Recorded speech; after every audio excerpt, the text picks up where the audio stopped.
Easy now. Stay with me. Your heart beats with purpose and, more importantly, with life. This is good. No, do not talk. The little strength you carry is diminished, but great. Many would not have survived an attack from the Dark Eldar. Some of my own brothers have fallen to them. Ah, my bike. You see it? I am the White Scar, the son of the Great Khan. There we are. It can get cold when the sun goes down in the desert. Being too far from water has many adverse effects, but I'm certain you know that by now. The Dark Eldar do not stay in one place for long. They attack, they flee, and they wait to attack again. The latter means that we have a chance to find them. I know what it is like to seek vengeance. I know you will not rest until it is satiated. So, I will help you. Rest up. I will scout around for others such as yourself. Yesterday you were prey. Today you are a survivor, and tomorrow you become a hunter.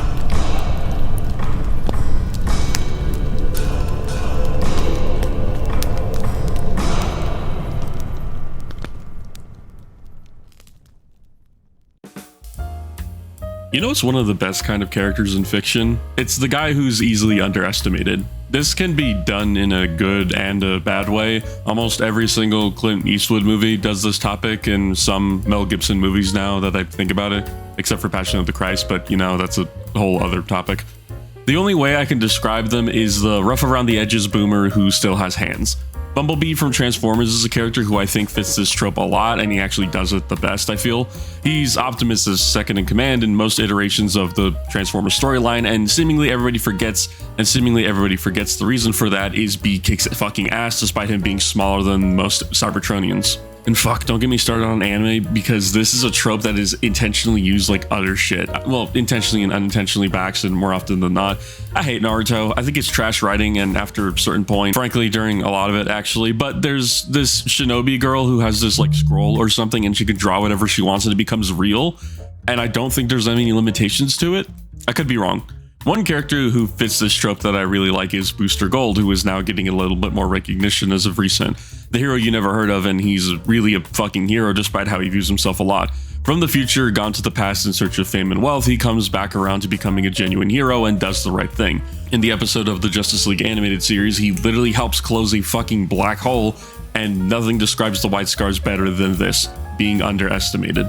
The White Scars are always presented as a one-note chapter. They're Mongolian space bikers and that's it. And you know what? That's lore accurate. For people to view the White Scars as boring, basic, and are of zero interest only to be proven absolutely wrong. They have quickly become a fan favorite chapter, and hell, even on the tabletop they're pretty well liked. Not many people play them, but their rules have always been decent enough, and I don't know if there's been a time where they've either been super good or super bad.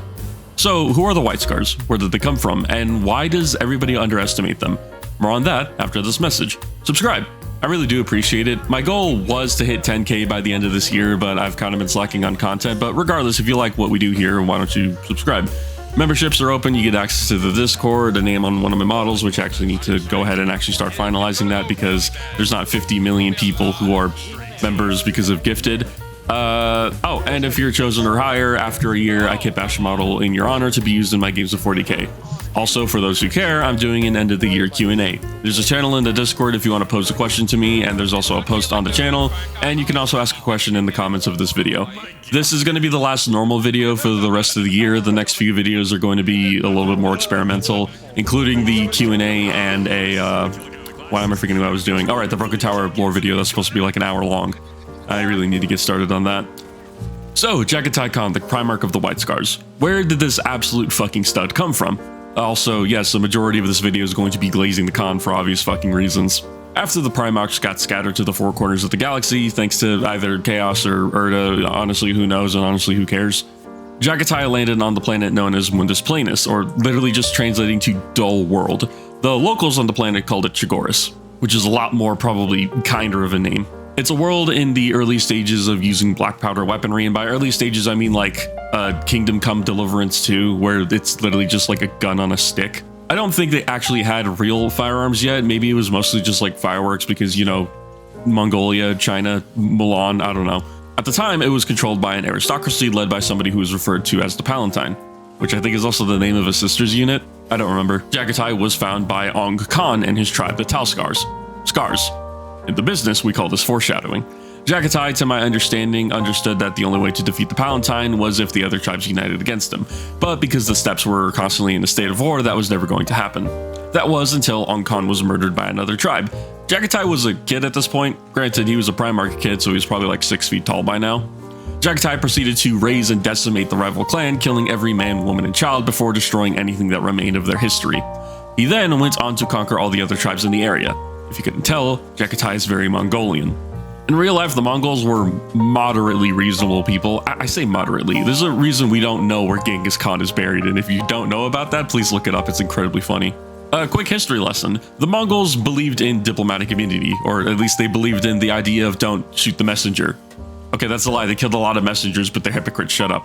For instance, the Khwarizmid, I forget how you pronounce this, I think it's Khwarizmid Empire. The Mongols had no intention of attacking the Khwarizmid Empire, but when a Mongol trade caravan was sent to Otrar, I'm probably completely fucking up all of these names, but it doesn't really matter to me. The caravan ended up getting confiscated by the governor, and Genghis Khan sent an emissary of 3 men, 2 Mongols and 1 Muslim, to the Khwarizmid Shah, demanding that the governor pay for his crimes. The Shah responded with having the... oh my god. The Shah responded with having the beards of the 2 Mongols shaved, and then he killed the Muslim. I don't know why it wasn't the other way around, but that's not the point. Genghis Khan pulled his main force out of a current campaign in China and invaded the Khwarizmid Empire. The Mongols proceeded to dismantle and murder everything within the empire within a 2-year time span, 0 contest. Going back to 40k, Jaghatai responded in the same manner. As a moderately reasonable man, he absorbed those who he defeated and did not commit any atrocities to him. He would split up the tribes and make military service mandatory, and would make each group comprised of soldiers from different tribes so that they would have to be forced to settle their differences and accept their new identity under the Talskars. Eventually, during one winter, the Khan got separated from his main tribe and happened upon the Palatine's hunting ban. All that remained of the band was a mutilated soldier on a horse with the Palatine's son's head tied around his neck, with a note declaring the people of the steppes were his no longer, proclaiming both independence and war. Jaghatai Khan would be given the rank of Great Khan over the tribes and proceed to conquer the planet, as he gave the good old Mongolian choice: join or die. Those who resisted were utterly destroyed, all the way until they reached the Palatine's palace, where the choice was given to them as well. The aristocrats then came out with the Palatine's head on a pike as an offering to Jaghatai Khan. Months later, Big E shows up and the Khan immediately knows who he is. He dedicates his life in service to the Imperium and incorporates the Terran Marines into those of Chagoris, as he had done with the tribes before, and he renamed them from the Star Hunters to the White Scars, a Space Marine legion renowned for speed, savagery, and efficiency. And that's the origins of Jaghatai Khan, but I mentioned earlier that he's a straight up baller. So all Primarchs have a power, and I can't find concrete evidence on what his power is, but it's assumed that he is both fast and has a lot of endurance.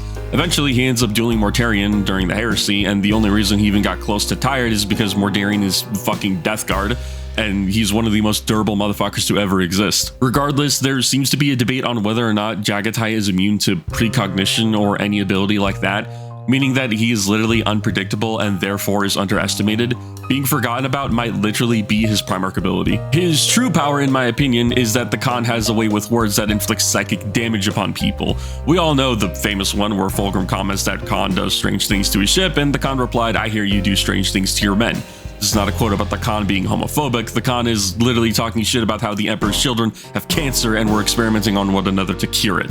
He once ripped the fucking heart of a greater demon out, and as he was doing so and he held it in his hand, he went into their face and said, "There is nowhere left to hide. We know you now. We shall hunt you in every plane of reality. We will cleanse the void, then we will cleanse the warp. So look on me now, Yaksha, and know your slayer." He has such a fucking way with words. It is so fucking cool. His biggest claim to fame is probably the fact that you can compare him to every single Loyalist Legion, and Jaghatai did everything right, and he did it the best that he could. The Primarchs fuck up. It is inevitable. There was the whole Imperium Secundus thing with Sanguinius Gilliman and the Lion that they tried to do. They also didn't kill Kurz when they had the chance. All the traitor Primarchs obviously fell and betrayed the Imperium. Vulcan kept fucking dying. Ferrus Manus died once, and so did Sanguinius. Rogel Dorn couldn't defend Terra properly, but he was stuck in the realm with Khorne for 10,000 years, so, you know, I'll give him a little bit of slack. Leman Russ is just a fucking asshole. Corvus Corax had the whole Raptor Project incident. And the Khan, to my understanding, did not fuck up a single time, because he is physically incapable of failure. Literally in the middle of the heresy, when he was getting communications from both traitors and loyalists contradicting one another and forcing him to pick a side then and there. You want to know what he did? Jaghatai Khan, the Great Khan, the Warhawk, the man known for quick thinking, insane speed, and endurance, and literally raised an entire planet on his own with fucking sticks and horses. He waited and thought on what to do next, completely changing up his act to suit the situation. Jaghatai Khan, my beloved. The Khan is currently missing, according to leaks and people arguing constantly on Reddit and, for the past 10,000 years. Valrak, where are my fucking chaos bikes? It's between him and Lehman Rush showing back up, and the last we saw is that he was chasing the Dark Eldar into the webway, and it's assumed he's stuck in Commerce somewhere. There's no evidence to support that, but, you can't prove me wrong, so suck it, nerds. So, what's left then? The White Scars have a few characters, only 2 of them are really playable in-game right now, so why don't we just go ahead and talk about them? There's a few others, but only one more character I really feel like matters the most. Corsair Khan, the captain of the Third Company and the master of the Great Hunt, which is basically a glorified title for the guy who gets people who are on the shit list. If you beat the White Scars in any capacity, ever, you have your name added onto a list, and it becomes this guy and his entire company's sole fucking duty to hunt you down and behead you. Also, this might be older lore. I remember this a bit from the If the Emperor Had a Podcast, but it always stuck with me because I really found it funny. The White Scars had a rank of chaplain known as the head chaplain, and it's not the chaplain who's in charge of the other chaplains. It is specifically the guy who cleans and preserves the skulls of those that the Master of the Great Hunt ends up killing, if I remember correctly. Anyways, Corsair Khan's lore can pretty much be summarized as he went around and he fought a lot of named characters and didn't kill them. One notably being Commander Shadowsun, who he vowed to behead as he missed the opportunity several times. And by missed, I mean fucked up. It seems like perfectionism isn't hereditary. Suboden Khan is the newer model, and for once is a fucking Khan on bike, because I'm pretty sure even Jaghatai Khan doesn't get a bike in 30k because reasons, I don't know. Suboden actually has a lot more lore than I thought. Master of the War Council, I believe captain of the First Company, he is the big man in charge, but he is not the chapter master. The reason for that being is Jubal Khan, the chapter master, ended up getting captured and tortured to the point of being on the brink of death by Chaos Space Marines. He will one day die or have to be turned into a dreadnought, which is the greatest disrespect you can do to a White Scar, because then they will never know the sensation of the wind on their skin from going at breakneck speeds. For this reason, Suboden is being trained to basically take over in the event of Jubal's death or internment into a dreadnought. Suboden has been at the Third War of Armageddon, and he fought against the Word Bears during the Indominus Crusade, and now, as stated previously, he is the big man in charge and is currently waiting to take over as chapter master once Jubal croaks or gets a mecha upgrade. He also has a fucking craft bike, which makes him more cooler than Corsair Khan. That's just a fact. Past that, what makes the White Scars special? Well, they like going fast, they like jetpack units, they like transports, bikes, so on and so forth. They want to get into your face as fast as possible, and when they do it, they want to do donuts around you because you can't. I don't believe they particularly favor jump pack units, but let's be real, when everything looks like a nail, anything is a hammer if you try hard enough. Fun fact, the reason why they're called White Scars is because they literally scar themselves upon joining the chapter. And like most chapters, they pay homage to their Primarch's homeworld by continuing a tradition. Also, there's probably something to be said about a chapter that encourages self-harm, but the world leaders also do it. That being said, the world leaders are also Chaos Aligned, so I actually don't know what the point I'm trying to make here is. They also have power lances because, they're mostly cavalry. So if you're mostly cavalry, what makes the best weapon to be used when mounted? A lance. That being said, they're not really lances, they're more like glaives. I think there's a Chinese glaive that looks really similar to how some of the lances look like. I remember it's called like a guandao or something. Every fucking Chinese weapon has Dao at the end of it because everything is a variation of a fucking sword. They're basically referred to as power spears, but they're also not that either because a glaive has a single edge, whereas a spear has 2 edges.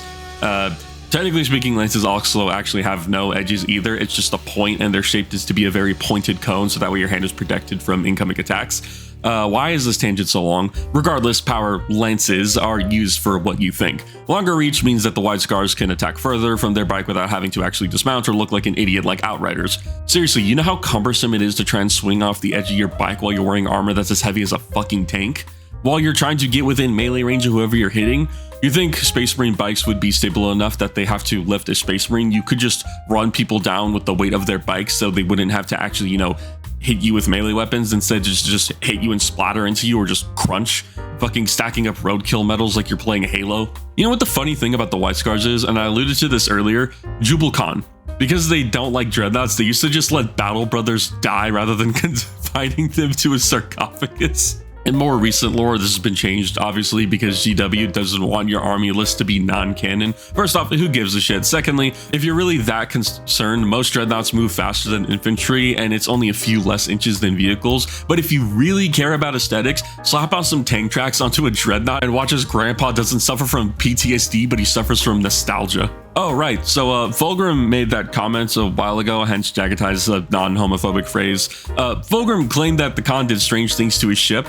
I actually never understood what he meant by that, and I didn't think that most legions modified their ships in a way, first off, because, you know, innovation is heresy, and two, resources are scarce, but I guess this was the Great Crusade days, so it turns out it turns out the White Scars ships were modified to be able to move as fast as possible by stripping down and sacrificing weaponry protection and crew capacity. I think GW fucked up here, and I could be wrong, so please correct me if I am, but the White Scars modified their spaceships to be able to move faster in space by having these ships weigh less and have bigger engines in space. The better thrusters make sense because, you know, like atmosphere and all that, but it's called 0Gs for a fucking reason, guys. It's just so funny to me because they could have just made an excuse for like flyers, but GW specifically said that they wanted it to be naval vessels. Why don't we talk about some of the White Scars relics? Because, you know, why not? We're already at this point, and there's not really much to talk about the White Scars. There's a few interesting things about them. The Khan just like goes fucking like Ultra Instinct mode at times, which might be part of his Primarch ability, might not. If I remember correctly, there was a fight against the Orcs where he literally got so pissed off that the Orcs started to get scared and tried to retreat from him, and he chased them into a building and started butchering them all one by one. I don't remember what the fight was. I know it was Great Crusade era. I literally could not for the life of me figure out which fight it was, but that's just my bad. But for White Scars relics, I think my favorite after research has to be the Wrath of the Heavens. It is a Space Marine bike that is fitted with what I can only assume to be grav bike technology, but it's still just a normal bike. This thing is able to make hops while also going stupid fucking fast. Speaking of fast, did Jaghatai have a horse when he was on Chigoris? Was it a Radon situation? Was his horse too small and he just wanted to keep riding his horse and he just did most of the heavy lifting and just like strapped the horse underneath his legs and just started sprinting? Did Jaghatai Khan just Radon his way through Chigoris? I mean, he's a Primarch, so, you know, having a horse strap between his legs actually has a double meaning when you really think about it. The Glaive of Vengeance is a glaive once wielded by Kublai Khan, definitely not to be confused with the historical figure Kublai Khan. Kublai was an old great Khan who ended up getting killed by the Dark Eldar, which is funny because Jaghatai was last seen fighting Dark Eldar, so, you know, probably a personal vendetta for him to see some Dark Eldar getting killed. His hatred for them ran so deep that some say the machine spirit of the glaive still contains Kublai's personality, and specifically his thirst for Dark Eldar blood. The White Scars relics are honestly not that particularly interesting, which makes me really sad, but the last relic I want to mention is the Hunter's Eye, which is, it's a tricked out cybernetic eye that pretty much gives a heads up display, but it also relays any information about anything that the user is looking at. And to my understanding, it also has a fucking target ID of the shit list from the Master of the Great Hunt, which gets pointed out to them. So they're able to tell all the Battle Brothers, hey, shoot that guy.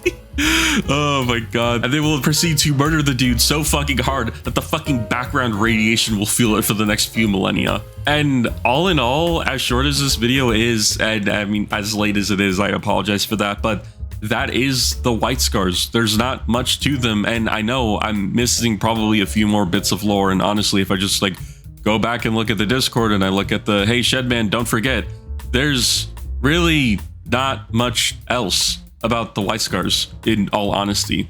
There's some other stuff going on with them, but at the same time, the whole thing about them is that I feel a majority of their characterization happens in the Heresy. So if you really wanted to learn more about them, go read the Heresy books. I think the White Scars Heresy books are probably some of the better ones, if I remember correctly. And as much as I love doing this channel, have you seen how long the Heresy is? Also, as much as I remember being told the White Scars books are very good, a lot of the Heresy books are actually just bad, really bad, but it's not War of the Beast bad.